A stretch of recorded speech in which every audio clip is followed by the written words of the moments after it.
ಜೀವನ ಸಂಗ್ರಾಮ KP. Purnachandra ತೇಜಸ್ವಿಯವರ millennium ಸರಣಿಯಲ್ಲಿ ಬರುವಂತಹ 2ನೇ ಪುಸ್ತಕ.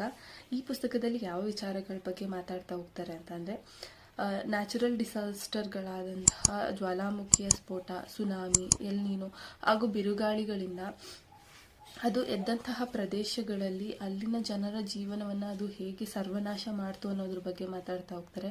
ಶತಮಾನಗಳಿಂದ ಶಾಂತವಾಗಿದ್ದಂತಹ ಒಂದು ಅಗ್ನಿಪರ್ವತ ಸಿಡಿದಿದ್ದಾಗ ಅದು ಒಂದು ಇಡೀ ದ್ವೀಪದ ಸರ್ವನಾಶಕ್ಕೆ ಕಾರಣ ಆಗುತ್ತೆ. ಹಾಗೆ ಅಲ್ಲಿ ಒಂದು ಹೊಸ ನಾಗರಿಕತೆಯ ಹುಟ್ಟಿಗೂ ಕೂಡ ಕಾರಣ ಆಗುತ್ತೆ. ಅದೇ ಸ್ಯಾಂಟೋರಿನಿ ಅನ್ನುವಂತಹ ದ್ವೀಪ. ಈಗಲೂ ಕೂಡ ಸ್ಯಾಂಟೋರಿನಿ ದ್ವೀಪದ ಕೆಳಗಡೆ ಒಂದು ಜ್ವಾಲಾಮುಖಿ ನಿದ್ರಾವಸ್ಥೆಯಲ್ಲಿದೆ ಅಂತ ಹೇಳ್ತಾರೆ. ಅಮೇರಿಕದಲ್ಲಿ ಎದ್ದಂತಹ ಭೀಕರ ಬಿರುಗಾಳಿ, ಅದರಿಂದ ಅಲ್ಲಿನ ಪ್ರದೇಶದಲ್ಲಿ ಆದಂತಹ ನಾಶಗಳಾಗಿರ್ಬೋದು, ಜೀವಹಾನಿಗಳಾಗಿರ್ಬೋದು, ಕ್ರಿಸ್ತ ಪೂರ್ವದಿಂದ ಹಿಡಿದು ಕಳೆದ ಶತಮಾನದವರೆಗೂ ಎಷ್ಟೆಲ್ಲ ಈ ನ್ಯಾಚುರಲ್